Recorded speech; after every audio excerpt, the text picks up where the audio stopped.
I just wanted to talk about Dan's writing and the fact that he started out with something that I thought was really important, and that was his consideration about what kind of teacher was he going to be.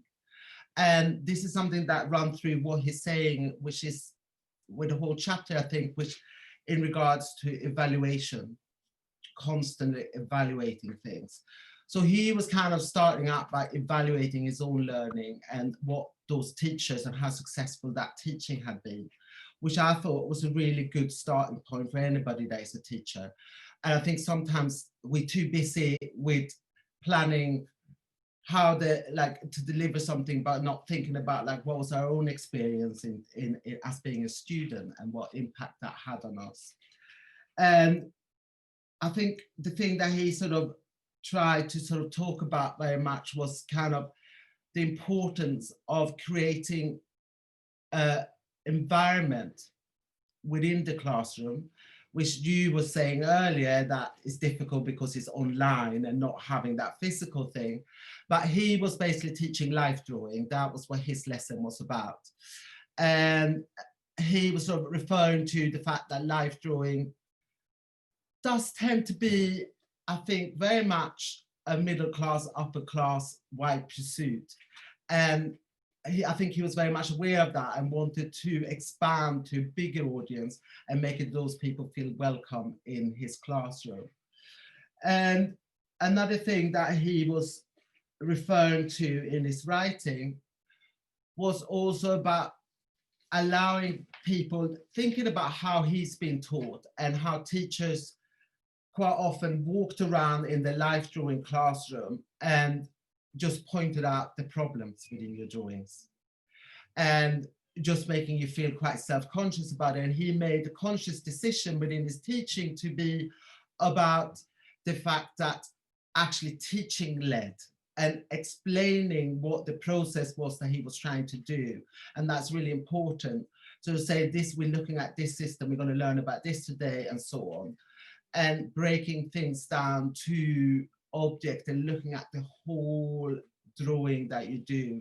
And in that sense, kind of stopping people from getting involved in the minute details, because when it comes to drawing, it has to be about a composition, about the whole space.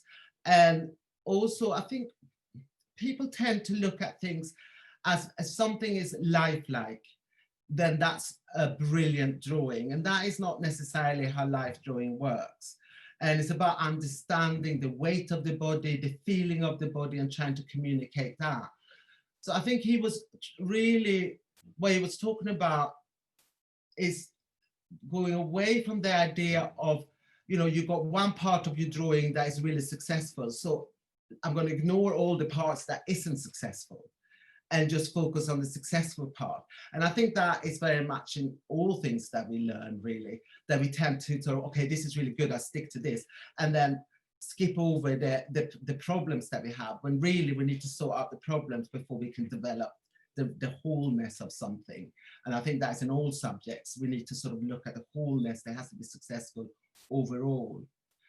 And one thing that I think that we do within teaching, I think we've all been taught that evaluation is an important part, but far too often in teaching, the evaluation comes in the end.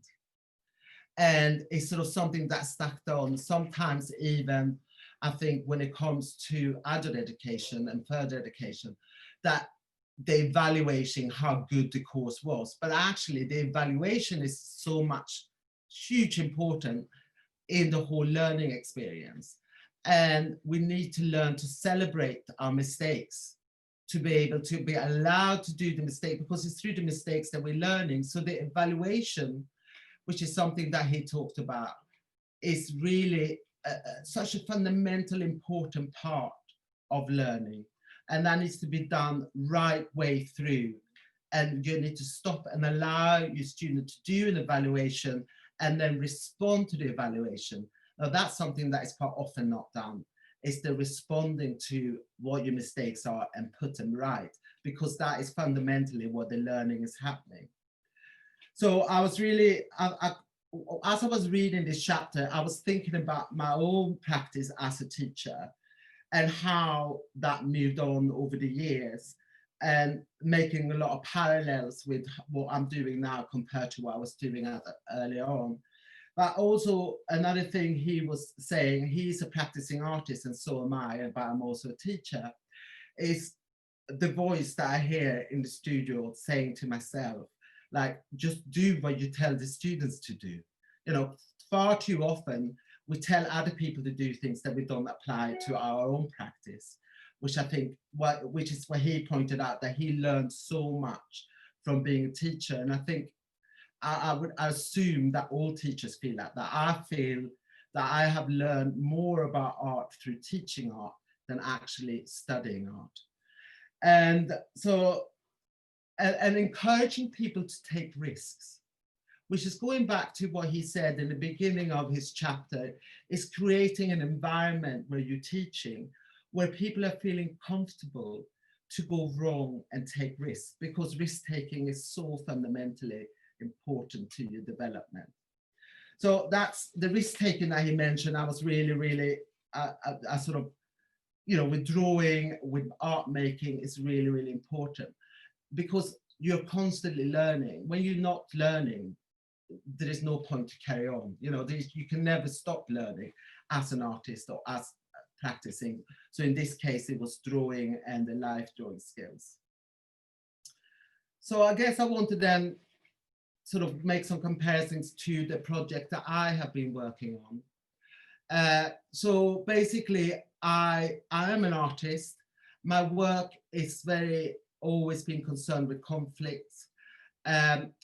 Through, you know, the Black Lives Matter protests that happened during the COVID period, I then organized a protest for Black Art Matters outside the National Gallery in September of this year, where I had some of my old sixth formers coming to make placards with me. And we then, you know, did a protest outside the National Gallery, which was really successful. We got a lot of press coverage, which was really good. And it was in regards to the underrepresentation of the Black body and the Black artist work within our national collections. So there's about 2,000 works of artists of Black origin or people of color in our national collection. However, very seldom are these pieces on display. So they're owned by our national collection, but they're not on display. And we were sort of wanting to bring that out. So when I went back into the classroom in September again, I wanted to do a project that I have done over the years, which is Artists and Conflict. And with this project, so I did it with 4 Year 9 classes. So they're like 14 to 15 years old. And that's the year when they choose if they're going to carry on with art or not. And quite often, those are the kids that you quite often have a lot of trouble with, because they're starting to disengaging with the subject that they're not interested in. So it's really important for me to have them engaged. So through this, I was looking at, through history, the way I wanted to reference back to Dan's chapter was that it was really important for me. I wanted to create an atmosphere in the classroom where my students were excited, fundamentally excited, so they want to be engaged, but also be able to link it to lots of things in history. So I started the first few lessons at looking at artists that have worked with conflict, looking at things like Picasso and the Gurgan, looking at Ai Weiwei and the sunflower seeds and his problems with house arrest within the Chinese government. So I was making references to conflicts across the world and artists that have been involved with those conflicts. So we spent quite a few lessons talking about art and me looking at art and reference them to different times in history. But it was really important for me that everybody had an input in that discussion. So when we actually come to teaching the skills, by that point, everybody felt that they'd been heard. They also learned new things about history that they necessarily hadn't learned about in other subjects where they probably should have learned it. So they kind of felt like they were fired up, they were engaged, they could see that artists can make difference, and the art wasn't always about making pretty things. And So when they actually came to, then we moved on to looking at Banksy, and the skill I was trying to teach them was about how to make a stencil and make their own placards. They got to each individual make their own placards about a conflict that they chosen that could have been about politics, environment, or equality. So I was giving some ownership to them to actually do something that they personally cared about.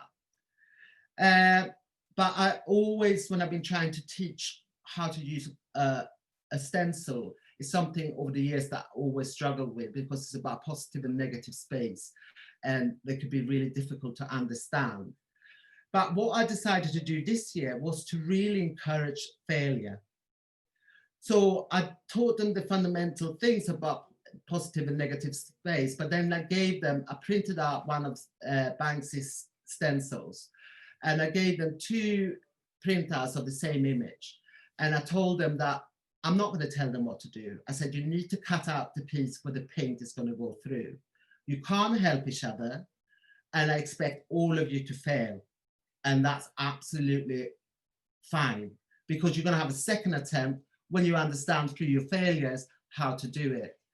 And I was amazed how, by allowing them to fail and creating this atmosphere in the classroom where everybody was being heard and everybody felt equal, and we were talking, and they didn't help each other, and they really tried by themselves, and majority of them failed.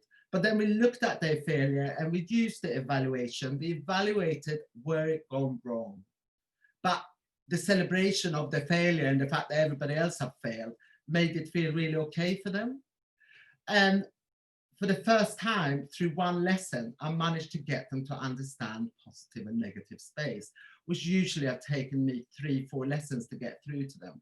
And after that, they could then go on and design their own stencil about their own conflict, where they had the ownership and they knew what to do. And it's been really successful. We also looked at conflict art on the Instagram, because I became acutely aware that this year, not many people have been able to get out and go to galleries and see art, but they are still seeing art on Instagram. The kids are on Instagram, and all those conflict things that was on around George Floyd, about LGBT issues, that were all out there seen. And I brought up those Instagram artists and they all recognized them. You know, probably more so that they would have recognized Guernica by Picasso, because this is on their phone and that's what they're looking at. And we had a chance to really comfortably talk about Black Lives Matter, LGBT, issues like that. And they are perfectly, you know, many educators find it difficult to talk about these things in the classroom, but the kids don't. You know, the student don't. They are really willing to talk about these issues, and giving them the ownership to make a piece about the things that they care about, by giving them the skills about making a stencil, I find has been very successful.